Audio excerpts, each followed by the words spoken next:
Hello दोस्तों, Bharat updates channel में आपका स्वागत है। और दोस्तों, आज सुबह की 11 बड़ी खबरें, 11 बड़ी अपडेट्स लेकर मैं आप सभी के लिए लेकर यहाँ पर आ चुका हूँ। तो जैसे कि आप थंबनेल के ऊपर देख ही रहे होंगे, यहाँ पे मैं 3 ही अपडेट्स लिख पाया हूँ। बाकी की अपडेट्स में आपको वीडियो में दिख जाएंगी, क्योंकि दोस्तों यहाँ पर इतना स्पेस नहीं होता कि मैं सभी अपडेट्स यहाँ पर लिख पाऊँ थंबनेल के ऊपर। ठीक है, तो सभी अपडेट्स आपको मिल जाएगी वीडियो के अंदर, तो वीडियो को पूरा देखिएगा तभी आपको पता चलेगा। ठीक है, चलिए शुरू करते हैं पहली अपडेट से। दोस्तों, ये रही पहली अपडेट। तो कोरोना से 2 की मौत, मंडी मंडलायुक्त समेत हिमाचल में रिकॉर्ड 466 नए पॉजिटिव केस। तो हिमाचल में बुधवार को कोरोना से 2 लोगों की मौत हो गई। तो अभी हम नेक्स्ट देखते हैं जल्दी से। तो प्रदेश में बुधवार को जो है 466 कोरोना के रिकॉर्ड नए मामले जो है सामने आए हैं। सोलन में सबसे ज़्यादा 84, मंडी में 59 कोरोना के मरीज सामने आए हैं। इनमें मंडलायुक्त मंडी विकास लाबरू भी संक्रमित पाए गए हैं। इसके अलावा शिमला में 48, ऊना में 31, हमीरपुर में मेडिकल कॉलेज की महिला डॉक्टर और स्टाफ नर्स समेत 4, चंबा में 2 महिला स्वास्थ्य कर्मियों और 1 साल की बच्ची समेत 11, बिलासपुर में 18, कांगड़ा में 82, लाहौल में 28 कामगारों और 1 पुलिस जवान समेत 46, सिरमौर में 73, किन्नौर में 7 और कुल्लू में 3 मामले जो हैं सामने आए हैं कोरोना के।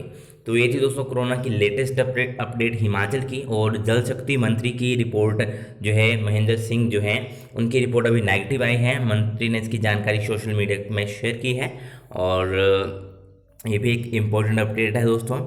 और चलिए अभी नेक्स्ट अपडेट देखते हैं। ये रही, तो आईजीएमसी के असिस्टेंट प्रोफेसर समेत कोरोना के 48 नए मामले। तो ये बात यहाँ पे हो रही है शिमला की। शहर में आए 24 मामले, अकेले विकास नगर से जो हैं 5 संक्रमित। तो यूरोलॉजी विभाग के अध्यक्ष का हुआ सीटी स्कैन। तो अभी देखते हैं, जिले में बुधवार को जो है कोरोना के 48 मामले जो हैं आए हैं। इनमें से 24 मामले शिमला शहर से हैं। इसके अलावा आईजीएमसी के सर्जरी विभाग के असिस्टेंट प्रोफेसर भी कोरोना पॉजिटिव निकले हैं।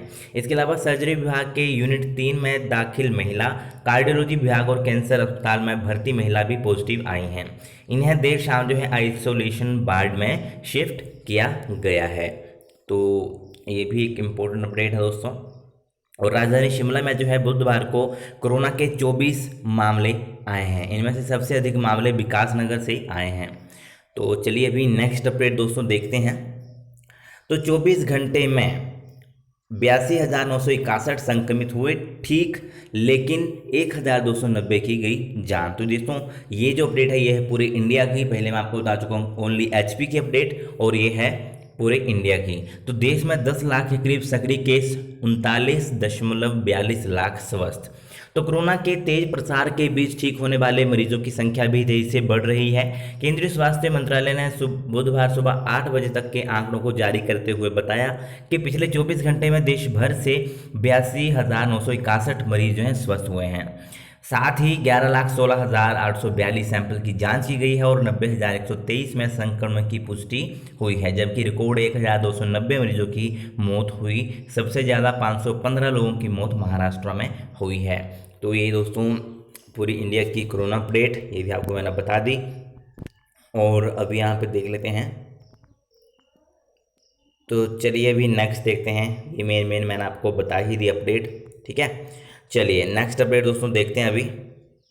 तो डिपुओं में बांटा घटिया आटा, रिश्तेदारों को सेब पौधे देने वाले अफसरों के खिलाफ होगी जांच। दोस्तों, आपको बताना चाहूँगा यहाँ पे कि 11 फ्लोर मिलों के सैंपल फेल। प्रदेश में 93% लोग डिपुओं से लेते हैं आटा। तो डिपुओं जो फ्लोर मिलें होती हैं, वहाँ पे 11 मिलों के जो हैं यहाँ पे सैंपल फेल हुए हैं। और प्रदेश में डिपुओं से जो है 93% लोग जो हैं डिपुओं से आटा लेते हैं। तो देख लो मतलब क्या हालात यहाँ पे चले हुए हैं। सैंपल फेल हैं फ्लोर मिल के, और वही आटा डिपुओं में भी आता है। तो देख लो किस तरह का यहाँ पे ये आटा होता है या कोई भी चीज़ होती है। तो बीते 6 महीने में राशन कार्ड उपभोक्ताओं को डिपो में घटिया आटा उपलब्ध कराया गया। विभाग ने प्रदेश के विभिन्न डिपो और फ्लोर मिलों से सैंपल लिए हैं। इनमें 11 फ्लोर मिलों के सैंपल फेल हो गए हैं। वहीं रिश्तेदारों को सेब पौधे देने वाले अफसरों के खिलाफ जांच की जाएगी। तो ये भी दोस्तों एक इम्पोर्टेंट अपडेट है। और चलिए अभी नेक्स्ट अपडेट देखते हैं। अगर मैं पूरा आपको बताऊंगा तो फिर वीडियो तो फिर आधा एक घंटा लग जाएगा वीडियो को। तो इसलिए मैं आपको मेन जो अपडेट्स होते हैं वो मैं आपको बता देता हूँ दोस्तों, ठीक है। तो पामटा शिलाई हाट कोटी NH के लिए फैक्टर 1 में मिलेगा मुआवजा।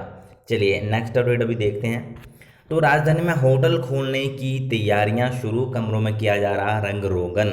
तो 6 माह से बंद पड़े होटल, प्रदेश की सीमाएं खुलने से पर्यटन कारोबार बढ़ने की उम्मीद। तो प्रदेश सरकार की ओर से जो है बॉर्डर खोलने के आदेशों के बाद राजधानी शिमला में होटलों को खोलने की तैयारियां शुरू हो गई हैं।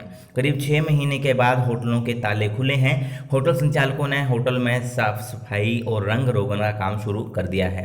राजधानी शिमला का 5 स्टार होटल रेडिसन 18 सितंबर को खुलने जा रहा है। इसके अलावा शहर का सबसे पुराना गुलमर्ग रिजेंसी होटल 21 सितंबर को खुलेगा। कोरोना संक्रमण के खतरे के चलते लगाए गए लॉकडाउन के बाद 21 मार्च को बंद हुए राजधानी शिमला के होटलों को खोलने की तैयारियां शुरू कर दी गई हैं। राजधानी के करीब 350 होटल 6 महीनों से बंद थे। होटल संचालकों ने लॉकडाउन के समय स्टाफ को घर भेज दिया था। अब जबकि होटल खोलने की तैयारी शुरू हो गई थी तो स्टाफ को वापस बुला लिया गया है। अगले हफ्ते से खुल जाएंगे होटल। तो यहाँ पर जो है Shimla hotel and restaurant association के अध्यक्ष ने बताया है कि सरकार की ओर से बॉर्डर खोलने के बाद आदेशों के बाद जो है राजधानी शिमला में होटल खोलने की तैयारियां शुरू हो गई हैं। चलिए दोस्तों नेक्स्ट अपडेट देखते हैं। तो हाई कोर्ट ने हटाई टीजीटी भर्ती पर लगी रोक। दोस्तों हाई कोर्ट ने जो है टीजीटी भर्ती पर जो रोक लगी थी उसको अभी हटा दिया है। हाई कोर्ट ने हिमाचल में टीजीटी भर्ती पर लगी रोक को हटा दिया है। 25 सितंबर से बैच वाइज काउंसलिंग शुरू हो जाएगी। प्रारंभिक शिक्षा निदेशालय ने प्रक्रिया को 5 अक्टूबर तक पूरा करने के लिए उप निदेशकों को आदेश दिए हैं। काउंसलिंग के लिए हिमाचल के शिक्षण संस्थान से 10वीं और 12वीं की परीक्षा पास करने वाले ही पात्र होंगे। बीपीएल श्रेणी और सामान्य श्रेणी के आर्थिक तौर पर कमजोर वर्ग के आरक्षण संबंधी विवाद के चलते हाईकोर्ट ने शिक्षकों की विभिन्न श्रेणियों की भर्ती पर बीते दिनों जो है रोक लगाई थी। अब हाईकोर्ट की तरफ से जो है शिक्षा विभाग की भर्तियों को करने की मंजूरी दे दी है। इसी कड़ी में प्रारंभिक शिक्षा निदेशालय ने टीजीटी के करीब 2500 पद भरने की तैयारी शुरू कर दी है। कर्मचारी चयन आयोग हमीरपुर की ओर से सीधी भर्ती की जाएगी। कोरोना वायरस को देखते हुए बैच वाइज भर्ती का जिलावार शेड्यूल जल्द जारी किया जाएगा। तो दोस्तों ये भी एक मोस्ट इंपॉर्टेंट अपडेट है, ठीक है। चलिए अभी नेक्स्ट अपडेट देखते हैं।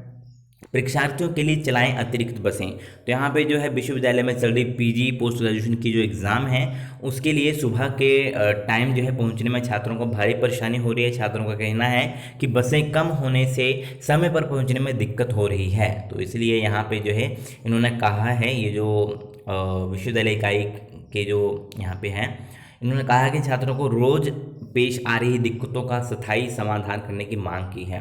इन्होंने विश्वविद्यालय इकाई की जो अध्यक्ष हैं उन्होंने कहा है कि छात्रों की सुविधा के लिए अतिरिक्त बसें चलाने का आग्रह किया है और छात्रों ने नेताओं ने कहा कि शहर के अलग अलग कोनों से आने वाली बसों की टाइमिंग इस तरह से तय की जाए कि बस परीक्षा शुरू होने से पहले विश्वविद्यालय पहुँच सके। तो ये कुछ अपडेट है दोस्तों। चलिए नेक्स्ट अपडेट देखते हैं। तो यूजी की खाली सीटों को भरे विभाग। तो अखिल भारतीय विद्यार्थी परिषद के ये जो प्रांत मंत्री हैं उन्होंने कहा कि कॉलेजों में रिक्त पड़ी यूजी कोर्स की सीटों को भरने के लिए छात्रों को मौका देने की मांग शिक्षा विभाग से की है। उन्होंने कहा कि इन सीटों के लिए अन्य छात्रों को मौका देना चाहिए। और उप निदेशक ने कहा है कि महाविद्यालय में सीटें खाली रह गई हैं। यदि कोई विद्यार्थी किसी कारणवश प्रवेश की अंतिम तिथि से पहले अपना फॉर्म नहीं भर पाया है तो ऐसे छात्रों को प्रवेश को मौका दिया जाए। कहा कि कोरोना के चलते कई विद्यार्थियों ने अभी तक दाखिला फॉर्म नहीं भरे हैं। कई संस्थानों पर ऑनलाइन माध्यम से फॉर्म भरना संभव नहीं था। तो ये भी दोस्तों एक मोस्ट इंपोर्टेंट अपडेट है। चलिए नेक्स्ट अपडेट देखते हैं।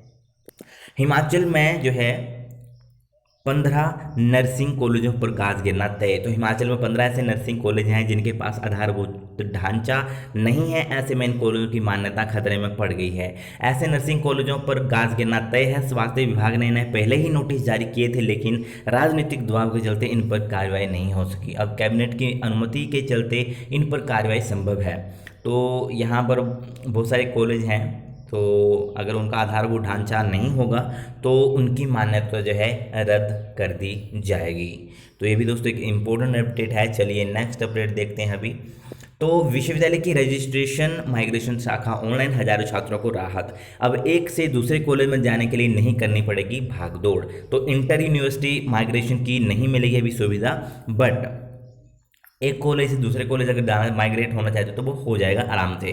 तो हिमाचल प्रदेश विश्वविद्यालय की रजिस्ट्रेशन माइग्रेशन शाखा से संबंधित कार्यों के लिए छात्रों को अब ऑनलाइन सुविधा मिलेगी। शाखा को ऑनलाइन कर दिया गया है। रजिस्ट्रेशन की 2019 में ऑनलाइन की गई प्रतिक्रिया के बाद अब माइग्रेशन भी ऑनलाइन ही की जा सकेगी। तो छात्रों को एक कॉलेज से दूसरे कॉलेज या संस्थान में माइग्रेशन करवाने के लिए कॉलेज और विश्वविद्यालय के चक्कर नहीं काटने पड़ेंगे। छात्र शाखा के बनाए गए पोर्टल को खोलकर इसमें उपलब्ध फॉर्म भरना और निर्धारित फीस अदा करने पर उसे एक दिन में माइग्रेशन मिल जाएगी। तो उसके लिए आपको क्या करना है, इसके लिए आपको जो है www.rme.hpushimla.in के ऊपर आपको जाना है। वहाँ से 500 रुपये फीस ऑनलाइन ही जमा करनी होगी। और ज़्यादा जानकारी के लिए जो है यहाँ पर ये जो कॉन्टैक्ट नंबर्स दिया गया है इसके ऊपर आप कॉन्टैक्ट कर सकते हो। ठीक है, तो ये भी दोस्तों एक मोस्ट इंपॉर्टेंट अपडेट है। इससे रिलेटेड भी यहाँ पर डेली कमेंट आते थे कि माइग्रेशन कैसे हो सकती है, तो अभी इस तरीके से आपकी माइग्रेशन हो सकती है। ठीक है, चलिए, तो 5 साल के विधि कोर्स में प्रवेश को शेड्यूल थे दोस्तों। तो ये है एचपीयू ने जारी किया है। विश्वविद्यालय के एवलो स्थित 5 वर्षीय विधि कोर्स संस्थान UILS ने कोविड-19 के चलते ऑनलाइन काउंसलिंग का शेड्यूल जारी कर दिया है। जमा 2 की मेरिट के आधार पर अलग अलग समूहों में बांटकर गूगल मीट के माध्यम से काउंसलिंग होगी। संस्थान के निदेशक ने बताया कि काउंसलिंग का शेड्यूल तय कर दिया गया है। इसके मुताबिक 26 सितंबर तक आवेदन करने वाले विद्यार्थियों को ऑनलाइन ईमेल के माध्यम से अपने शैक्षणिक योग्यता, हिमाचली प्रमाण पत्र जैसे दस्तावेज जो हैं भेजने होंगे। जमा 2 में प्राप्तांक के आधार पर आवेदनकर्ताओं को अलग अलग ईमेल से डॉक्यूमेंट भेजने होंगे। इन दस्तावेजों की हार्ड कॉपी संस्थान के पते पर पोस्ट के माध्यम से भेजनी होगी। तो www.hpu.in पर UILS का लिंक दिया गया है, वहाँ से जो है आप कर सकते हो। 28 सितंबर से जो है ऑनलाइन काउंसलिंग की प्रक्रिया शुरू की जाएगी। इसके लिए आवेदनकर्ताओं को उनके दिए मोबाइल नंबर, व्हाट्सएप नंबर पर गूगल का लिंक भेजा जाएगा। गूगल मीट पर रहने वाले शिक्षकों की 3 सदस्यीय कमेटी छात्रों जो है मोबाइल नंबर भी भेजे जाएंगे छात्रों को, और छात्र काउंसलिंग से संबंधित जानकारी इन नंबरों पर कॉल करके ले सकते हैं। तो संस्थान 8 अक्टूबर को ऑनलाइन काउंसलिंग के आधार पर पहली मेरिट जारी करेगा। तो ये भी दोस्तों मोस्ट इंपोर्टेंट अपडेट है। और कब से होगी, 28 से 26 सितंबर तक ऑनलाइन भेजने होंगे आवेदकों को दस्तावेज। संस्थान में भरी जानी है 120 सीटें। सत्र 2020-21 के लिए 120 सीटों पर 5 वर्षीय विधि कोर्स में प्रवेश दिया जाना है। इसके लिए प्रदेश भर में 780 आवेदन आए हैं। 3 सीटों में 75 सीटें सब्सिडाइज जबकि 45 पेड सीटें भरी जानी हैं। तो दोस्तों ये भी मोस्ट इंपोर्टेंट अपडेट है। और बाकी बात करें बीएड का एंट्रेंस एग्जाम या पीजी के एंट्रेंस एग्जाम, तो दोस्तों उनके बारे में अभी तक कोई भी अपडेट नहीं है। हो सकता है कि एंड में आपका एग्ज़ाम हो बीएड का। ठीक है, बीएड का जो एंट्रेंस एग्ज़ाम है वो हो जाए। और पीजी के जो कोर्सेज हैं, कुछ कोर्सेज तो वो मुझे लगता है कि वो मेरिट बेस्ड के ऊपर भी हो जाएंगे। ठीक है, हो सकते हैं मेरिट बेस भी कुछ आपके कोर्सेज, ये जो पीजी के एंट्रेंस एग्जाम है वो हो जाएंगे। जिनके लिए आवेदन कम आए होंगे, एप्लीकेशन जिनके लिए कम आई होंगी, तो वो मेरिट के ऊपर भी हो सकते हैं। ठीक है, तो दोस्तों ये थी आज की कुछ मोस्ट इंपॉर्टेंट अपडेट्स। और अगर आपको ये वीडियो अच्छी लगे तो इसे लाइक, शेयर और चैनल को सब्सक्राइब जरूर करिएगा मेरे लेटेस्ट अपडेट्स के लिए। Thank you.